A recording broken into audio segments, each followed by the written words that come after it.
የትኛው መንግስት መጣ የትኛውም ይሄንን ህዝብ ነው የሚመራው። ስለዚህ የዚህ ሂደት ኢትዮጵያ ሰላም ያሉን ፋንዳሜንታል ጥያቄዎች ከአንድ መንግስት ጋራ የተገናኙ አይደሉም፣ ለረጅም ጊዜ የመጡ ናቸው። እነዚህን ደግሞ ችግሮች ኢትዮጵያውያኖች ነው የተናገሩ። Launch Opportunity Africa the initiative ዛሬ በአፍሪካ ቀን አንጠብቅም የተሰኘ ዘመቻ ተጀምሯል። ዓላማው ዓለም አፍሪካ የሚያይበትን መንገድ መቀየርና አፍሪካውያንም ራሳቸውን በአዲስ መንገድ እንዲያዩ ማድረግ ነው። አፍሪካ ስለ ድህነት የአሜሪካው ከፍተኛ ዲፕሎማትና የውጭ ጉዳይ ሚኒስትሩ ማርኮ ሩቢዮ በህንድ በነበሩበት ወቅት ለዓለም ያስተላለፉት መልእክት እጅግ ግልጽና ብርቱ ነበረም።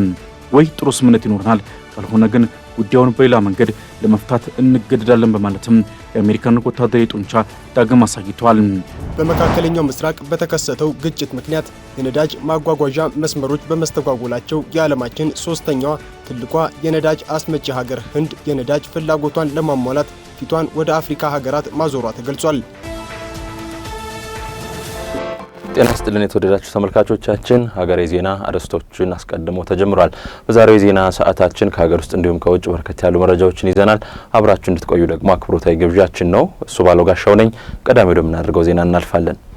የሰባተኛው ጠቅላላ ምርጫ ውጤት በሀገራዊ ምክክር ሂደቱ ላይ ተጽዕኖ አያሳድርም ሲል ሀገራዊ ምክክር ኮሚሽን አስታውቋል። የሃይማኖት ተቋማት ጉባኤ በበኩሉ ምርጫውን ሰላማዊ ለማድረግ ሁሉም ባለድርሻ አካላት እንዲረባረቡ ጠይቋል። ሚካኤል ኃይሌ የኢትዮጵያ ሀገራዊ ምክክር ኮሚሽን ላለፉት 4 ዓመታት የተለያዩ እንቅስቃሴዎችን አካሂዶ ዋናውን ሀገራዊ ምክክር ለማስጀመር የሚያስችለው ምዕራፍ ላይ መድረሱን አስታውቋል።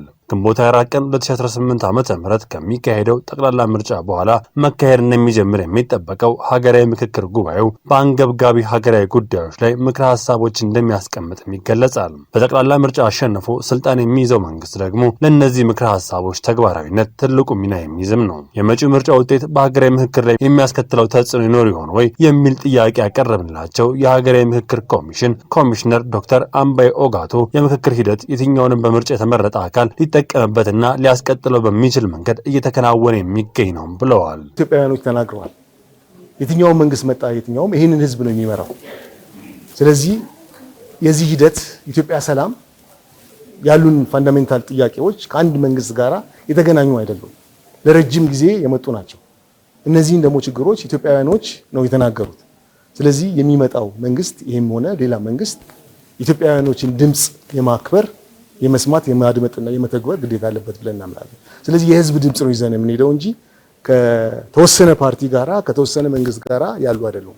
እነዚህ መንግስት ዘለል ጊዜ ዘለል የሆኑ ለረጅም ጊዜ ሲያናቁሩ የነበሩ አጀንዳዎች ናቸው። እነዚህም የተነሱት ደግሞ በኢትዮጵያውያን ነው። ለዛም ነው አድቫንቴጁ ጥቂት ግለሰቦች ያነሷቸው አጀንዳዎች ቢሆኑ ኖሮ ከነዛ ግለሰቦች ጋር ይሄዳል።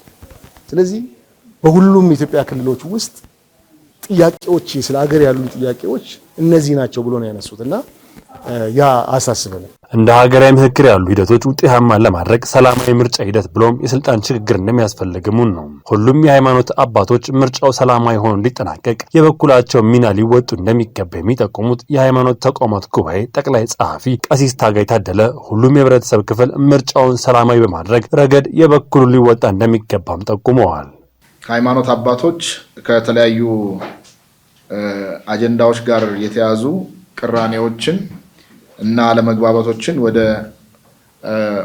መለያየት እንዳያመሩ አባታዊ ኃላፊነትን የመወጣት ድርብ ተልእኮም ተሰጥቷቸዋል፣ ከፈጣሪም ከህዝቡም ማለት ነው።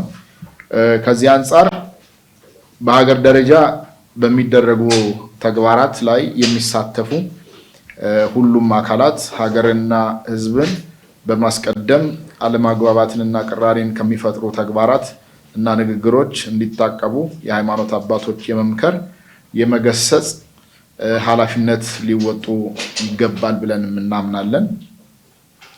በተያዘም በማንነት በተለይም በሃይማኖት ውግንና ላይ የተመሰረቱ ማንኛውንም እንቅስቃሴዎች እንዳይካሄዱ መከላከል እና የሃይማኖት ተቋማት ከማንኛውም የፖለቲካ እንቅስቃሴ የጸዱ እንዲሆኑ ተቋማቱን የመጠበቅ የማስተማርና የማሳሰብ ስራ መስራት ይጠበቅባቸዋል። እንደ ምርጫና ሀገራዊ ምክክር ያሉ ወሳኝ ሀገራዊ ጉዳዮችን ሰላማዊ በሆነና ጥንቃቄ በተሞላበት መንገድ ማከናወን እንደሚገባም ተመላክቷል። አፍሪካ ለዘመናት የዘለቀ አሉታዊ ትርክት ሲነገርባት ቆይቷል። ይህን አሉታዊ አስተሳሰብ ለመቀየርና አህጉሪቱ ውስጥ እየተከናወኑ የሚገኙ የልማት የፈጠራና ሌሎችም የስኬት ስራዎችን ለዓለም ሕዝብ በማሳየት የነበረውን አስተሳሰብ ለመቅረፍ አንጠብቅም የሚል ዘመቻ በአህጉሪቱ በሚገኙ ሀገራት ሊካሄድ መሆኑ ተገልጿል። ምህረት ደግፍ አፍሪካ ሰፊ ሕዝብና ሀብት ያላት አህጉር ብትሆንም ችል የቀረች አህጉር ተደርጋ በዓለም አቀፉ ማህበረሰብ ዘንድ ትታያለች። ይህ ለዘመናት የቆየው አሉታዊ አስተሳሰብና ትርክት በአህጉሪቱ የሚገኙ ሀገራት የሚያሳዩቸውን ኢኮኖሚያዊ፣ ማህበራዊና ሁለንተናዊ እድገቶች ጎልተው እንዳይወጡ አድርጓቸው ቆይቷል። ይሁንና ይህንን ለዓመታት የዘለቀውን አሉታዊ ገጽታ ለመቀየር በማለም አንጠብቅም የሚል አህጉር አቀፍ ዘመቻ ለማድረግ ማለማቸውን ኦፖርቹኒቲ አፍሪካና አፍሪካን ኖ ፊልተር ዛሬ ሰኞ በጋራ በሰጡት መግለጫ አስታውቀዋል። ዘመቻው ዓለም አፍሪካውያንን የሚመለከትበትን መንገድ መቀየርን ዋነኛ ዓላማው እንዳደረገም ተገልጿል። Today, as you know, is Africa Day, and we're using Africa Day to launch Opportunity Africa, the initiative. ዛሬ በአፍሪካ ቀን አንጠብቅም የተሰኘ ዘመቻ ተጀምሯል። ዓላማው ዓለም አፍሪካ የሚያይበትን መንገድ መቀየርና አፍሪካውያንም ራሳቸውን በአዲስ መንገድ እንዲያዩ ማድረግ ነው። አፍሪካ ስለ ድህነት፣ ሙስናና አደጋ እንዲሁም ሌሎችም የሚነገርባት አሉታዊ ምስሎች ብዙ የውጭ ኢንቨስትመንትን እንዳይመጣ አድርጎባታል። ይህም በኢኮኖሚ ላይ ትልቅ ጉዳትን ማስከትሏል። አንጠብቅም የሚለው መልእክት ማንም አይመጣልንም፣ እኛ ራሳችን ሀገራችንን ማሳደግ አለብን የሚል ነው። ወጣቶች፣ በቢዝነስ የተሰማሩ ሰዎች፣ ስራ ፈጣሪዎችና ማህበረሰቡ በየቀኑ አፍሪካን ወደፊት እያንቀሳቀሱ እንዳሉ ለማሳየት የተጀመረ ዘመቻ ነው። አንጠብቅም የሚለው ይህ ዘመቻ ሰዎች አፍሪካውያን ምን አይነት ስራዎችን እያከናወኑ እንደሚገኙ ማሳየትና ስለ እጦት፣ ስለ ረሃብና ስለ ሌሎችም ችግሮች ከማውራት ይልቅ የተገኙ የስኬት ስራዎች ላይ በማተኮር ስኬቶቹን ለዓለም ሕዝብ ለማስተዋወቅ ማለሙ ተነግሯል። #NotWaiting የተሰኘው ዘመቻው በዲጂታል አማራጮች የሚካሄድ መሆኑ የተጠቆመ ሲሆን ሰዎች የላቀ እይታ ሊኖራቸው ይችላል ብለው የሚያምኑባቸውን ታሪኮች፣ ሰዎችና ሀሳቦችን በዲጂታል አማራጮች እንዲያጋሩም ተጠይቋል። The #NotWaiting, the campaign Not Waiting, is about recognizing ዘመቻው በዋናነት በዲጂታል የሚደረግ ነው። ምክንያቱም ወጣቶች በዲጂታል አማራጭ በብዛት መገኘት ስለሚችሉ ነው። ዘመቻው ያለፈ ታሪክን መናገር አይፈልግም። ይልቁንም አፍሪካውያን ራሳቸው ስለሚያደርጉት እንዲናገሩ ማበረታታት ነው። በአህጉሪቱ የሚገኙ ሰዎች #NotWaiting በማለት የሚሰሩትን ስራ፣ ቢዝነስ ወይም ሀሳብ እንዲያጋሩ ይጠይቃሉ። ሃሽታጉን ሲጠቀሙ የዘመቻው አካል ይሆናሉ። የዘመቻው ዋና ዓላማ ወጣቶች እንዲሳተፉ፣ ተቋማትም እንዲቀላቀሉና ሚዲያዎችም የእድገት ታሪኮች እንዲዘግቡ ማድረግ ነው። ስኬቱ በ3 ዓመታት ውስጥ በአፍሪካ የሚገባ ኢንቨስትመንት፣ ቱሪዝምና አዳዲስ ቢዝነሶች በመጨመራቸው የሚለካ ይሆናል። አፍሪካ የተበላሸች አህጉር አይደለችም። ሰዎቿም እየሰሩ ናቸው፣ እየተሻሻሉ ናቸው። አፍሪካን ለመቀየር መጀመሪያ አፍሪካውያን ራሳቸውን በተለየ መንገድ መመልከትና አስከትሎም ዓለም እንዲመለከታቸው ማድረግ ይችላሉ ሲሉም ተቋማቱ ገልጸዋል።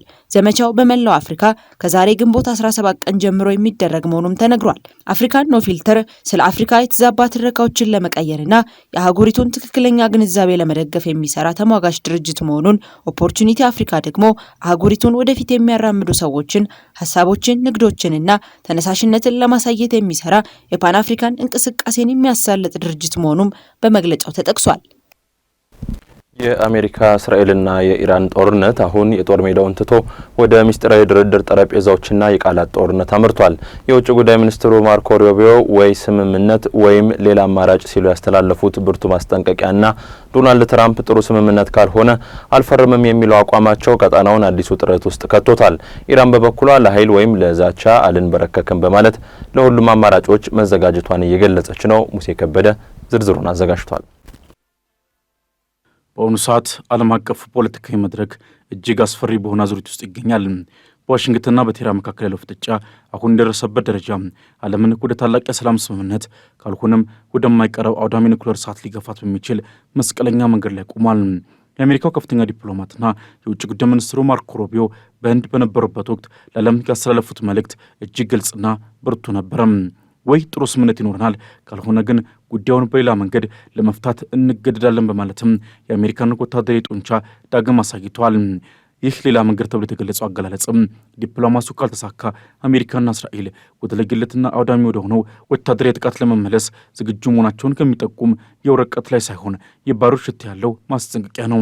የካቲት 28 ቀን የተቀሰቀሰውና ለ3 ወራት የዘለቀው ከአሜሪካ እስራኤልና የኢራን ጦርነት ዓለምን ወደ ታይቶ የማይታወቅ የኢነርጂ ቀውስ ውስጥ ከቷታል። አሁን ላይ በጠረጴዛው ዙሪያ የተቀመጠውና በስፋት እየተወራለት ያለው የሰላም ማዕቀፍ ወይም የመግባቢያ ሰነድ ለዓለም ሰላም ተስፋ ቢሰጥም የዝርዝር ጉዳዮች ጥረት ግን ስጋቱን አሁንም አላቃለለውም።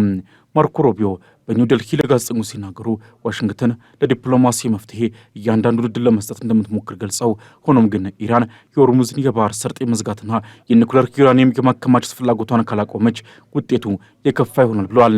በኢራንና በአሜሪካ መካከል የተጀመረው የድርድር በፓኪስታን አሸማጋይነት የሚከናወን ሲሆን ሁለቱ ወገኖች የ60 ቀናት የጊዜ ገደብ ያለው የሰላም ማዕቀፍ ላይ ለመድረስ መቃረባቸውን የተነገረው ፕሬዚዳንት ዶናልድ ትራምፕ ግን እንደተለመደው በራሳቸው የማህበራዊ ሚዲያ ገጽ ትሩዝ ሶሻል ላይ ባሰፈሩት መልእክትም በድርድሩ ላይ ቀዝቃዛው አፍሰውበታል። ትራምፕ በ2015 ባራክ ኦባማ ከኢራን ጋር የፈረሙትን ስምምነት በድጋሚ በማጥላላት አሁን እያዘጋጁት ያለው ስምምነት ከኦባማው ፍጹም ተቃራኒ እንደሆነ ገልጸዋል። ነገር ግን ስምምነቱ ገና ሙሉ በሙሉ ስላልተጠናቀቀ ማንም እስካሁን አላየውም ወይም ምን እንደሆነ አያውቅም በማለት ጉዳዩን ወደ ምስጢራዊነት ቀይረውታል። ትራምፕ እንደሚሉት ከሆነ የትኛውም ወገን ስምምነቱን ለማጣደፍ መሞከር የለበትም። ጥሩና ተገቢ ስምምነት እስካልተገኘ ድረስ አሜሪካ ፊርማዋን አታሳርፍም የሚል ጠንካራ አቋም ይዘዋል። የአቋማቸው ደግሞ በነዳጅ ዋጋ ንረት ምክንያት ተወዳጅነታቸው የቀነሰ ባለበት ወቅት ለአሜሪካውያን ጥሩ ድርድር እያደረግኩ ነው የሚል መልእክትን ለማስተላለፍ የታለመ የፖለቲካ ስሌት እንደሆነ ይገመታል። በቴህራን በኩል ያለው ምላሽ ግን አሁንም እጅግ ተገዳዳሪ ሆኖ ቀጥሏል። የኢራኑ የውጭ ጉዳይ ሚኒስቴር ቃል አቀባይ እስማኤል ባቃይ በብዙ የውይይት ርዕሶች ላይ መግባባት ላይ መደረሱን ቢያምኑም ስምምነቱ አሁን ይፈረማል ማለት አይደለም በማለት ሁኔታውን አቀዝቅዘውታል።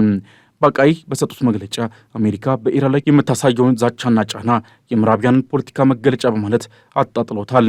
እኛ እንደሰለጠነ ሀያል ህዝብ ጠላታችንን በምንፈልገው መንገድና በተገቢው ሰዓት እንመክታለን ማለታቸው ኢራን ለአሜሪካ ማስፈራሪያ በቀላሉ እጅ እንደማሰጥ ያሳያል። የኢራን ባለስልጣናት አሁን ላይ ትኩረታቸው ጦርነቱን ማቆም ላይ እንጂ ስለ ኒውክሌር ጉዳይ ለመነጋገር ገና መሆኑን ገልጸዋል። ይህ በእንዲህ እንዳለ የኢራን የፓርላማ አባልና የብሔራዊ ደህንነት ኮሚሽን ቃል አቀባይ ኢብራሂም ረዛኢ ለትራምፕ እጅግ ዘለፋ የተቀላቀለበት መልእክት አስተላልፈዋል።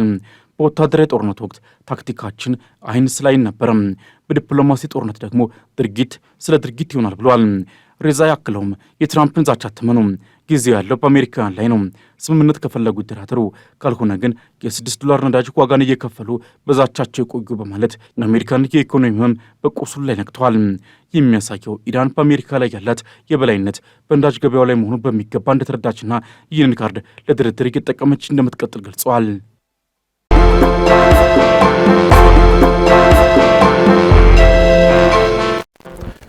ሀገሬ ዜና እንደቀጠለ ነው። የተወደዳችሁ ተመልካቾቻችን፣ አሁን ደግሞ መረጃዎች እናልፋለን።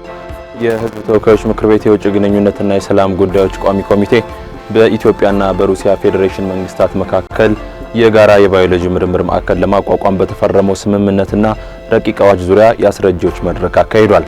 የኢኖቬሽንና ቴክኖሎጂ ሚኒስትር አማካሪ አቶ ሰለሞን በላይ ከቋሚ ኮሚቴው ለተነሱ ጥያቄዎች በሰጡት ምላሽና ማብራሪያ ስምምነቱ ለ35 ዓመታት በባዮሎጂ ምርምር ዘርፍ በፕሮጀክት ደረጃ ሲተገበሩ የቆዩ እንቅስቃሴዎችን ወደ ተቋም ለማሳደግ የሚያስችል መሆኑን ተናግረዋል። ማዕከሉ በዘርፉ ጥናትና ምርምር ከሚያደርጉ ሀገራዊ ተቋማት ጋር የሥራ መደራረብና የትኩረት አቅጣጫዎችን በመለየት ከተቋማት ጋር በጋራ ለመስራት የሚያስችል አቅጣጫ መቀመጡን በማብራራት ምላሽ ሰጥተዋል።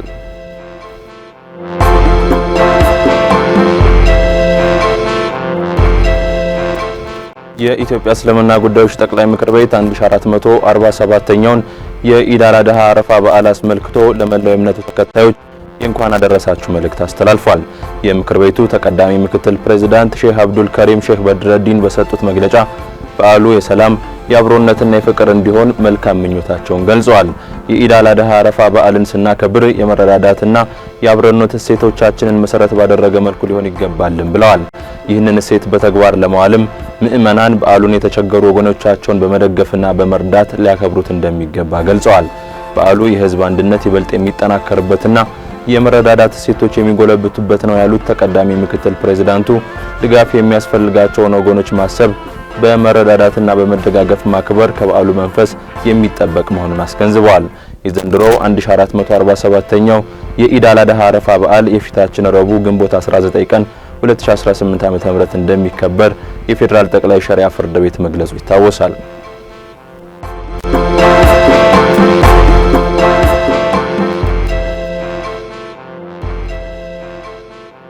ሚኒስቴር ከኢንፎርሜሽን መረብ ደህንነት አስተዳደር ጋር በመተባበር ያለማውን ፈልጉልኝ የተሰኘ ስራና ሰራተኛ የሚያገናኝ መተግበሪያ ይፋ አድርጓል። መተግበሪያው በሁሉም ዘርፍ ሙያና ክህሎት ያላቸው ዜጎችን የሥራ ዕድል ተጠቃሚነት የሚያሰፋ እንደሆነ የሥራና ክህሎት ሚኒስትሯ ሙፈሪያት ካሚል ተናግረዋል።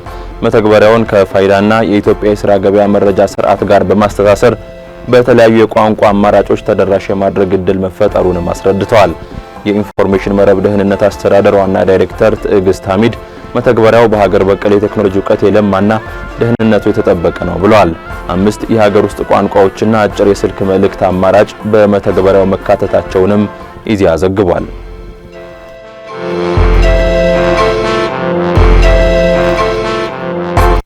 አፍሪካ የውጭ እርዳታ ጥገኝነትን በመቀነስ የራሷን ሀብት ለማልማት የምታውልበት እቅድ ላይ እየመከረች ነው።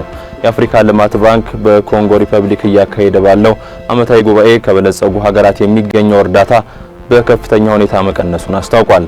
ይህንንም ተከትሎ ባንኩ በየዓመቱ የሚታየውን የ400 ቢሊዮን ዶላር የፋይናንስ ጉድለት ለመሙላት አዲስ የአፍሪካ የልማት ፋይናንስ ስትራቴጂ አቅርቧል። ይህ እቅድ በአፍሪካ የሚገኘውን 4 ትሪሊዮን ዶላር የሚገመት የጥሮታና የሉዓላዊ ሀብት ፈንድ ወደ ልማት ፕሮጀክቶች ለማፍሰስ ያለመ ነው። አገሪቱ ካፒታል ቢኖራትም ለፕሮጀክቶች የሚውል የገንዘብ እጥረት መኖሩን በመድረኩ የተነሳ ጉዳይ ሲሆን ለዚህም የጋራ ፈንድ አስፈላጊነት አጽንኦት ሊሰጠው ይገባል ተብሏል። ይሁን እንጂ የአፍሪካ የቁጠባ መጠን ከዓለም አቀፍ አማካይ አንጻር ዝቅተኛ መሆኑ ለእቅዱ ፈተና ሊሆን እንደሚችል አፍሪካ ኒውስ ዘግቧል።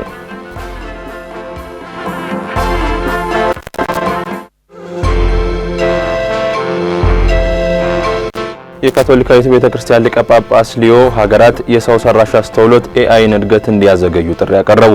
ሊቀ ጳጳስ ሊዮ ባወጡት የመጀመሪያ ትልቅ ይፋዊ ሰነዳቸው መንግስታት የሰው ሰራሽ አስተውሎት ቴክኖሎጂ እድገትን እንዲያዘገዩና ጥብቅ ቁጥጥር እንዲያደርጉ አሳስበዋል። ቴክኖሎጂው የተሳሳቱ መረጃዎችን እንደሚያሰራጭ፣ ለግጭቶች ቅድሚያ እንደሚሰጥና ዓለምን ወደማያልቅ ጦርነት አዘቅት ውስጥ ሊከታት እንደሚችልም አስጠንቅቀዋል። ባለፉት ጥቂት ወራት ጠንካራ መግለጫዎችን እየሰጡ ያሉት ሊቀ ጳጳሱ ቀደም ሲል አሜሪካ በኢራን ላይ የከፈተችውን ጦርነት በመንቀፋቸው የፕሬዝዳንት ዶናልድ ትራምፕን ቁጣ መቀስቀሳቸው ይታወሳል። የመጀመሪያው አሜሪካዊ ሊቀ ጳጳስ የሆኑት ሊዮ የኤአይ መረጃዎችን ባለቤትነት በግል ኩባንያዎች እጅ ብቻ መተው የለበትም ብለዋል። በተጨማሪም የህግ አውጪዎች የሰራተኞችን መብት እንዲያስከብሩ፣ ህፃናትን ከቴክኖሎጂ አደጋዎች እንዲጠብቁና በቴክኖሎጂ ኩባንያዎች መካከል ያለው ጎጂ ፉክክር እንዲረግብ ጥሪ አቅርበዋል ሲል የዘገበው ሮይተርስ ነው።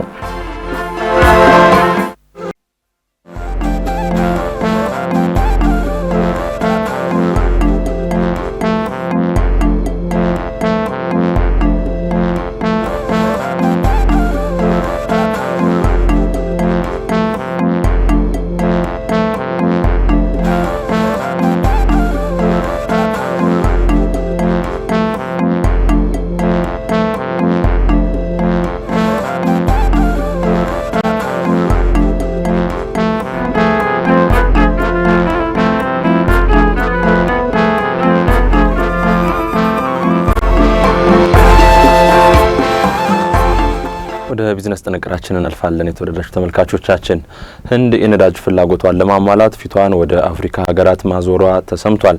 ከአፍሪካ በተጨማሪም ከላቲን አሜሪካ ሀገራት የምትገዛውን የነዳጅ መጠን እያሳደገች እንደምትገኝ ተገልጿል። ዳግም ተገኘ ያዘጋጀውን ደምሶሽ ፈራ ያቀርበዋል።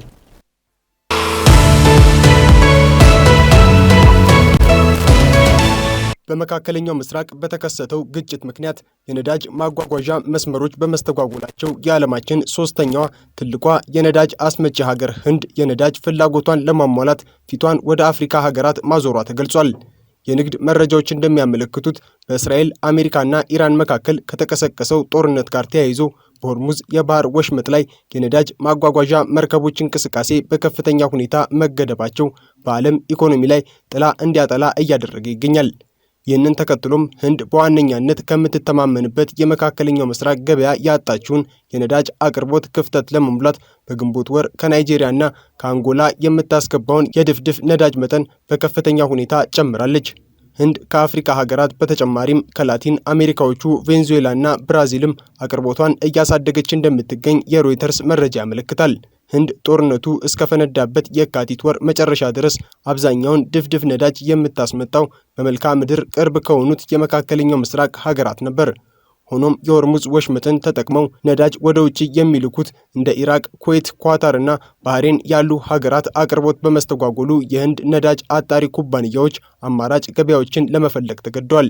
በተለይም ባለፈው ወር ከኢራቅ ይገባ የነበረው ነዳጅ ሙሉ በሙሉ በመቋረጡ ናይጄሪያና አንጎላ ለህንድ ትልቅ የነዳጅ አቅራቢ ሆነው ብቅ ብለዋል። ኬፕለር የተባለው ተቋም ያወጣው መረጃ እንደሚያሳየው አፍሪካውያኑ የነዳጅ አምራቾች ለህንድ ያላቸውን የአቅርቦት ድርሻ ሲያሳድጉ፣ በሌላ በኩል ህንድ ከሩሲያ የምታስገባው የነዳጅ መጠን ቀንሷል። ኒው ዴልሂ ናያራ ኢነርጂ የተባለውን በቀን 400,000 በርሜል የማጣራት አቅም ያለውን ፋብሪካዋን ለጥገና በመዝጋቷ ከሩሲያ የምታስገባውን መጠን በ29.4 በመቶ ወይንም ወደ 1.6 ሚሊዮን በርሜል ዝቅ ብሏል። ሆኖም በቀጣይ ወር ከሩሲያ በቀን 1.9 ሚሊዮን በርሜል ነዳጅ ትቀበላለች ተብሎ ይጠበቃል። የሆርሙዝ ወሽመጥን በማቋረጥ በቧንቧ አማካኝነት ነዳጅ መላክ የሚችሉት የተባበሩት አረብ ኤሚሬትስና ሳውዲ አረቢያ ለህንድ የሚያደርሱት አቅርቦት የተረጋጋ ሆኖ ቀጥሏል። በተለይም ከኤሚሬትስ የሚገባው ነዳጅ በመጋቢት ወር ከነበረው 230,600 በርሜል በሚያዝያ ወር ወደ 669,700 በርሜል አድጓል። ከሳውዲ አረቢያ የሚገባውም በቀን 619,500 በርሜል ገደማ ሆኖ ቀጥሏል። በቀጣይ ወርም ከፍ ያለ የነዳጅ አቅርቦት ከአፍሪካ ሀገራት የምትገበያይ ይሆናል ተብሎም ተጠብቋል።